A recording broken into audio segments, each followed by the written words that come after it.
Bonjour à tous, bienvenue dans ce nouvel épisode de Destination H2O. Nous sommes ici sur le lac du Der Shankook, un des plus grands lacs artificiels de plaine. 80 km de berge, 4800 hectares d'eau à son niveau le plus haut, et c'est le cas. Nous sommes début mai, et nous allons avoir à adresser plusieurs challenges durant cette semaine de pêche. Le premier, c'est le fait que nous sommes à l'approche de la fraie. La température d'eau est aux alentours des 18 degrés. Le second, c'est le fait que, comme à chaque fois, en grand lac, on va devoir localiser le poisson. Et puis le troisième, sans doute le plus atypique, c'est le fait que nous sommes sur un poste réservé, de manière à pêcher plus sereinement, de jour comme de nuit. Voilà, et bien écoutez, il me tarde d'aller découvrir le poste, je vais rejoindre Patrick.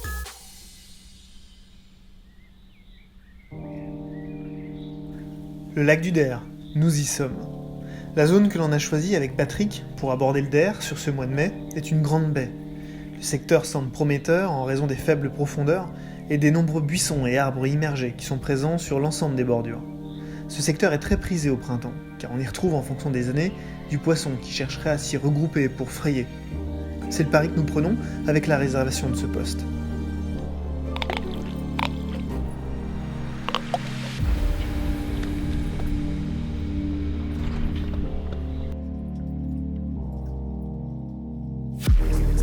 Le niveau d'eau est au plus haut. Il tranche franchement avec nos pêches d'automne sur le Der. Notre stratégie de pêche du coup est complètement différente. Et c'est ce qu'on vous propose de découvrir à travers les images.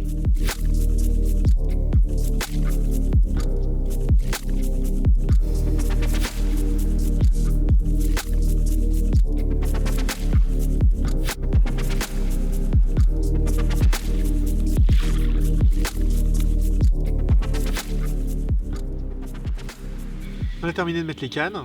En ce qui me concerne, moi j'ai distribué mes cannes en grande majorité dans des faibles profondeurs. On est début mai, avec le réchauffement de l'eau et l'approche de la fraie, c'est plutôt les bordures qu'on vise. Donc sur mes 3 cannes, en bordure, elles exploitent essentiellement notre bordure de notre côté et puis la bordure d'en face qui est pas très éloignée. Donc il y a plutôt des faibles profondeurs et en bordure je suis dans environ 1,50 m. Ma 4e canne, elle est sur quelque chose que j'ai identifié avec l'écho qui est plutôt intéressant. C'est une ancienne digue et avec pas mal de cailloux. Je l'ai senti à la perche, à sonder et puis à l'écho, je l'ai vu aussi. Du coup là j'ai amorcé un peu plus copieusement alors que sur les poches, les cannes en bordure en fait c'était plutôt en spot. Je crois que tu as fait un peu différent toi Patrick de ton côté. Ouais, donc j'ai plus recherché les souches. Et j'ai trouvé une paire de souches dans des profondeurs de 2 mètres ou 1,50 m et donc pêché sur les taches de terre qui sont genre à proximité des souches. Ouais. Pour les autres cannes, après c'est de la pêche de bordure parce que le fond il descend jusqu'à 3,20 m et après ça stagne jusqu'à la remontée en face quoi. Après ça reste pêche avec boilies et puis tiger nuts. Voilà, faut essayer un peu avec tout. Hein. On arrive donc. On croise les doigts pour la nuit. Oui. Il faut.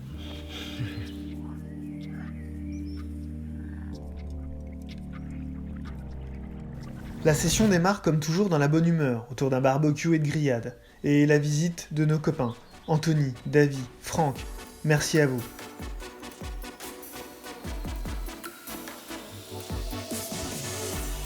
En lac comme ailleurs, les poissons sont susceptibles de s'alimenter sur de toutes petites zones, parfois de moins d'1 mètre carré. C'est la clé, nous le savons, et prospecter reste le meilleur moyen d'y arriver.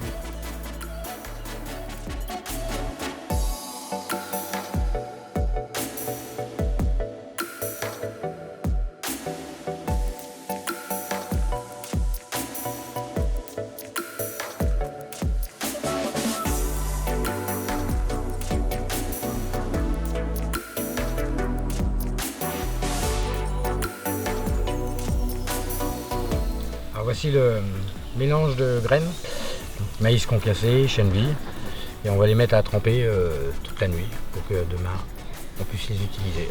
Voilà, 24 heures de trempage, ça suffira largement.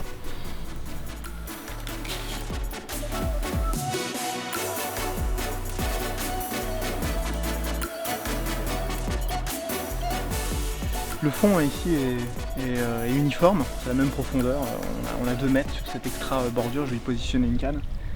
C'est un fond plutôt dur, plutôt sableux. Et ça pêche correctement, il faut juste faire attention aux algues, hein. Il y a quand même un petit tapis d'algues par endroit. Donc plutôt utiliser des PVA ou des sticks, je pense que je vais positionner un stick de manière à ce que ça pêche plus efficacement.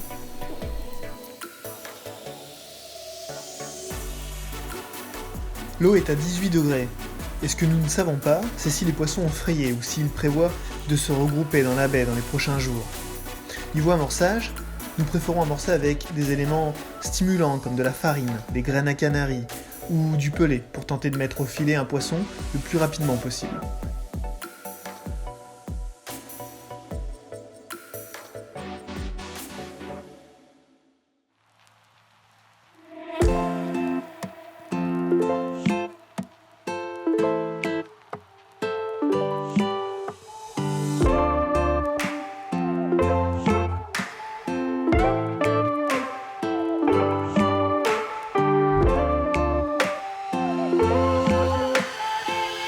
Après un peu plus de 24 heures de pêche au matin, je décide de partir pêcher dans le fond de la baie, pour quelques heures hors du poste de nuit, pour avoir le cœur net et vérifier si des poissons sont concentrés dans l'extrémité du bras. Patrick, quant à lui, redistribue ses cannes pour tenter de nouvelles zones d'intérêt.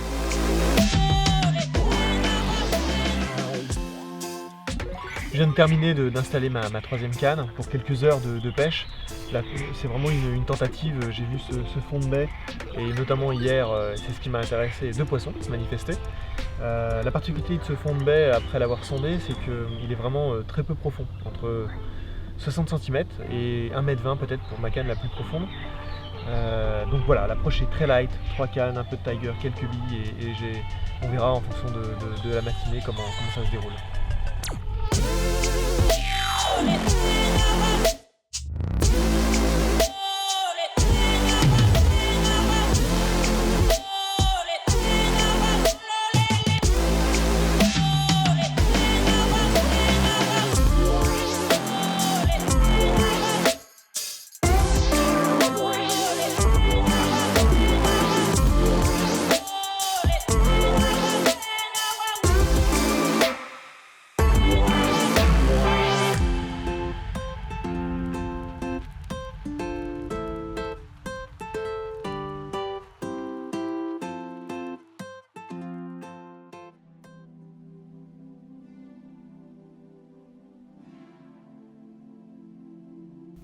Le contexte de pêche auquel nous sommes confrontés dans cette session du mois de mai est bien différent des conditions dans lesquelles nous étions en automne dernier.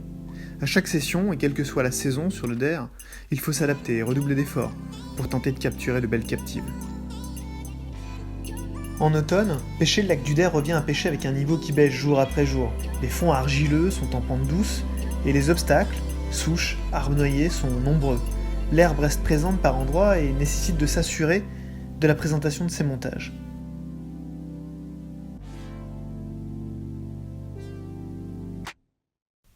Depuis mes premières pêches dans les années 2000, le cheptel s'est transformé.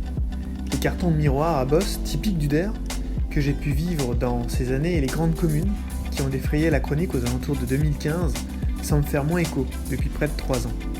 Les grands poissons laissent désormais place à des jolies communes pleines de potentiel qui ont été réintroduites il y a quelques années pour pallier aux futures générations. En longeant les berges du lac lorsqu'il est bas, on se rend bien compte que la nourriture naturelle continue d'être omniprésente. Escargots, écrevisses, dressènes, vers de vase, on comprend pourquoi le DER va continuer de produire des poissons exceptionnels dans les années à venir. Notre session réalisée au niveau de la brèche, à la sortie du vieux DER, s'est terminée avec peu d'action. Une météo caniculaire et des poissons très peu actifs, tout ça n'a pas facilité la pêche. Pour Patrick comme pour moi, nous avons tout tenté. Échelonnement de nos cannes, sondage, usage de la caméra aquatique pour déterminer la nature du fond, changement de montage ou variation d'amorçage, nous avons même tenté de pêcher en dehors de notre secteur l'espace de 2 journées. Le lac était de toute évidence sur off. Quant à notre session automnale sur la cornée du DER, elle nous apportera son lot de touches, avec un peu plus d'une quinzaine de poissons. Un vrai régal. De belles communes, quelques belles miroirs capturés à courte comme à longue distance, et le plus souvent plus proche d'obstacles, tels que des souches ou encore des arbres noyés.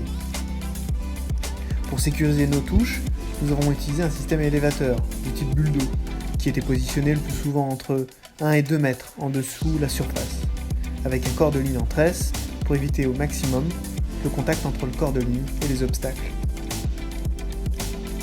Le Der est un lieu gigantesque, naturel et sauvage. Se retrouver au milieu d'une zone naturelle comme celle-là, entre amis, et profiter de coucher de soleil sur une immensité d'eau comme horizon, c'est un vrai moment de plaisir. Sur la majorité des lacs, il est nécessaire d'être mobile pour tenter de localiser le poisson. Cela est vrai au printemps comme le reste de l'année. Avec Patrick, nous saisissons une opportunité qui se présente à nous. Un autre poste s'est libéré un peu plus en amont sur le lac. C'est un vrai coup de chance. C'est parti.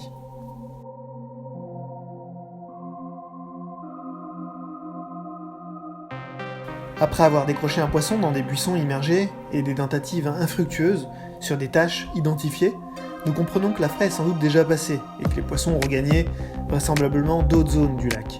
Il est temps de déménager sur un autre secteur. Parmi les postes qui se sont libérés, nous jetons notre dévolu sur un secteur identifié le jour précédent qui donne accès à une grande roselière. Nous pensons trouver des poissons qui navigueraient le long des roseaux et des massifs d'herbiers.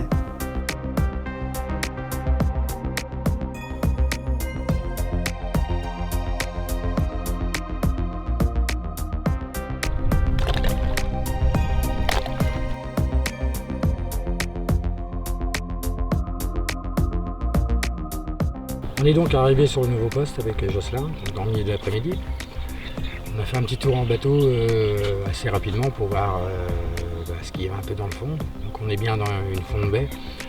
Il y a très peu de profondeur, entre 80 cm et 1,50 m on va dire. Et on a vu des poissons. Donc on a un très bon espoir que les cannes démarrent dans très peu de temps. Le plus vite possible, ce serait le mieux. Voilà, on va finir de mettre les 4 cannes qui nous restent là. Et après on pourra boire un petit peu tranquille. Nous consacrons toute l'après-midi pour identifier des trouées ou des taches fouillées sur la longueur de la roselière. Nous voyons, tour à tour avec Patrick, lors du placement de nos cannes, des poissons, par groupe de 2 à 3 individus, qui naviguent le long des roseaux. Les poissons que nous apercevons sont pour l'essentiel la nouvelle génération de commune, et cela est prometteur.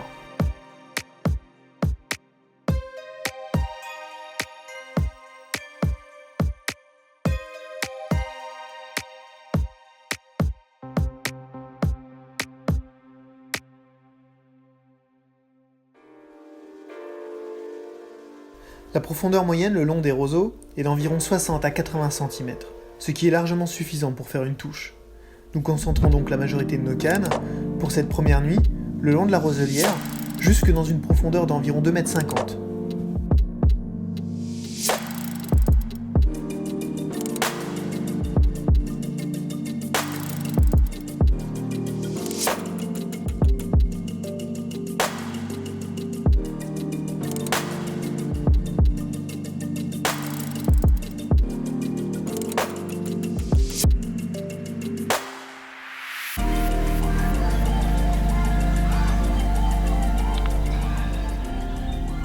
Commune capturée cette nuit, donc dans très peu d'eau proche de la roselière.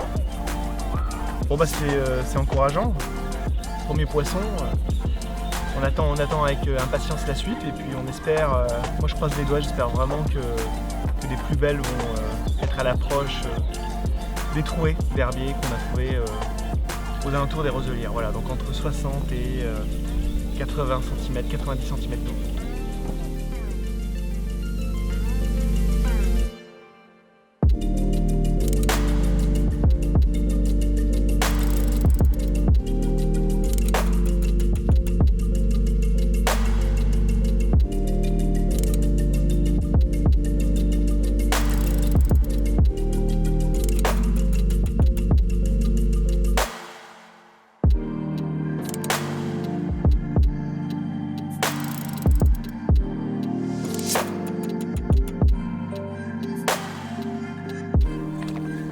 Pour pêcher efficacement la roselière sur notre côté, nous faisons l'usage de pics de dérivation. Les pics permettent non seulement de pêcher des angles qui ne sont pas accessibles depuis notre poste, mais également de faire passer la tresse au-dessus des roseaux pour permettre une meilleure détection des touches et avoir plus de chances de capturer les poissons.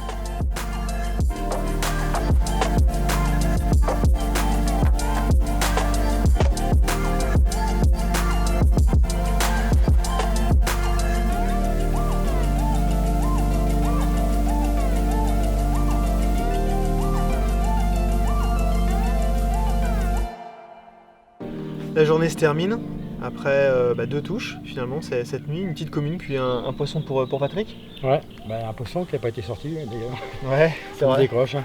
Ouais, c'est pas évident, les poissons rentrent dans les roseaux et ils sont vraiment très denses. Donc déjà cette nuit il a fallu que je descende du bateau avec les waders pour pouvoir avancer puis qu'on épuise son poisson. Sur cette deuxième là ça a été plus compliqué quoi. Plus compliqué, ça s'est décroché, moi c'est loupé. Maintenant on a reposé les cannes, on va bien voir. Hein, comme tu dis, on a changé un peu les profondeurs, on a vu un peu tous les deux que les poissons avaient bougé, ils sont plus trop en bordure dans les roselières. Donc s'ils ne sont pas sur les roselières, ça veut dire qu'ils sont redescendus dans les profondeurs. Ouais, Patrick a fait un tour ce matin et moi cet après-midi en bateau. Et ce qu'on a vu, c'est à peu près la même chose, c'est que alors que les poissons évoluaient au plus près des roselières, on a vu plusieurs poissons en fait dans moins de 80 cm d'eau. Hein. Ça c'était plutôt hier. Aujourd'hui, on a vu très peu de poissons et le peu de poissons qu'on a vu finalement étaient évolués dans un petit peu plus d'eau, dans plus de 2 mètres. Donc ce qu'on a fait, c'est qu'on a redistribué une partie des cannes en plus d'eau, jusque finalement dans une profondeur d'un petit peu plus de 3 mètres. Voilà. Donc, j'espère que ça va le faire ce soir. Il n'y a plus qu'à attendre. Ouais. La touche, peut-être dans pas longtemps. Ouais, ça va le faire.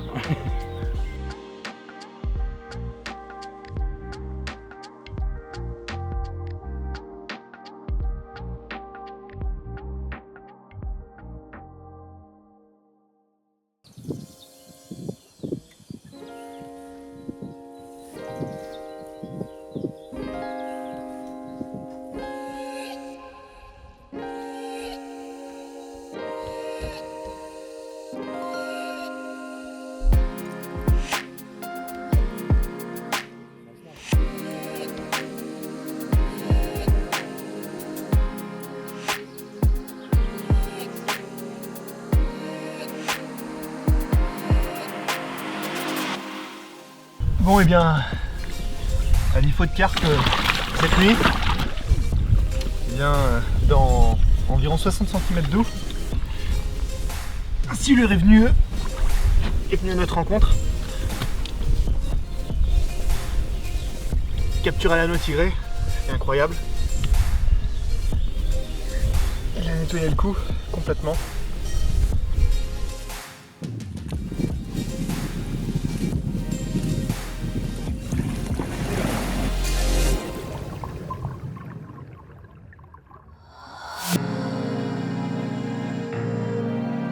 Bon un poisson de perdu, c'est dommage, en pleine eau.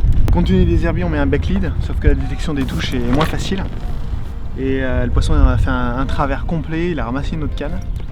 Et en partant, évidemment, l'hélice a touché la tresse, ce qui fait que ça l'a coupé, donc j'ai récupéré mon bad lead. Ce qui est dommage, c'est que le poisson s'est tanké dans des herbiers, puis il a fini par se décrocher.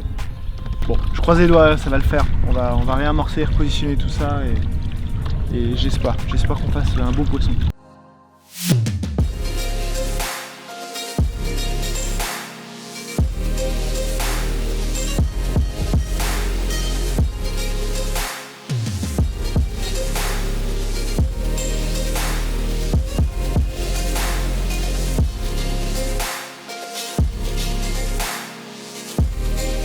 Par faible profondeur et avec un vent de travers, les herbes ont tendance à dériver et à se déposer sur la ligne. Pour pêcher plus longtemps et éviter que le dépôt s'accumule trop, nous utilisons des backleads, Nash ou encore un cassant pour plaquer le corps de ligne sur le fond.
Un joli poisson pris sur le matin. 6h30 du matin. Une jolie commune pour la 6e nuit. Ça fait plaisir de prendre un vrai poisson. On est heureux. Pourtant la nuit était pluvieuse mais pas un bip. Il a fallu attendre vraiment la matinée. On espère que ça va continuer. Pour la dernière journée et la dernière nuit.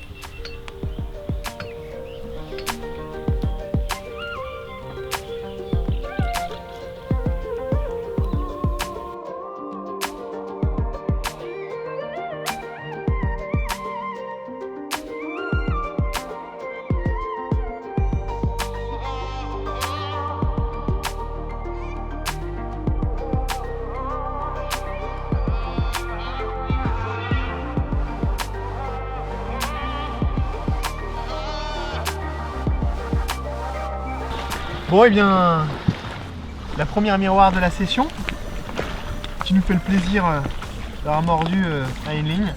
Chez le noix tigré.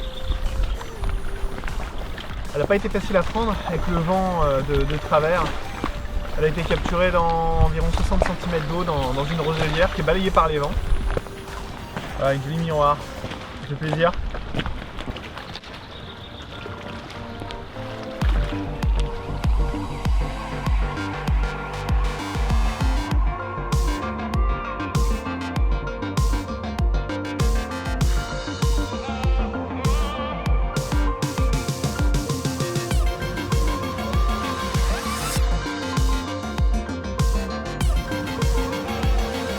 Le temps a changé, la pluie et le vent se sont invités, les conditions sont bien meilleures. Il est temps de remettre les cannes pour profiter de la dernière nuit et tenter de mettre quelques sauvageonnes au filet. Nous profiterons de cette dernière soirée ensemble pour déguster d'excellentes pizzas.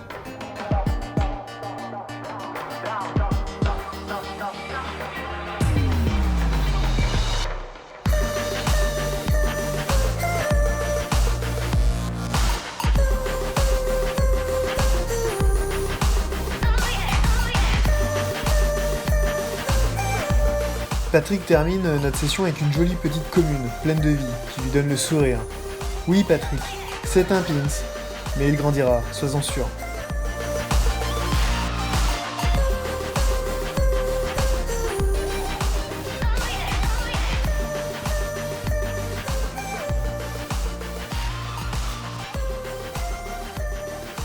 Une dernière visite de notre ami Samir, et il est temps déjà de plier et de charger les véhicules. Notre session se termine déjà, nous aurions tellement aimé pouvoir pêcher plus longtemps et avoir plus de possibilités de changement de poste. Le lac, son cheptel et la réglementation de réservation de poste changent radicalement la façon d'aborder le DER et nécessitent une part de chance. On a pris beaucoup de plaisir, ensemble, à découvrir un des plus médiatiques lacs de plaine de France et j'espère que vous apprécierez nos images. Suivez-nous sur Facebook et sur la page Destination H2O. Je vous donne dès maintenant rendez-vous pour le prochain Destination H2O. Dans une région et un décor complètement différents sur un lac artificiel de moyenne montagne. On sera cette fois dans les cailloux et de grands poissons sont à l'image. Je serai en compagnie de mes camarades Marc et Bastien et Thierry, lui, derrière la caméra. A très vite.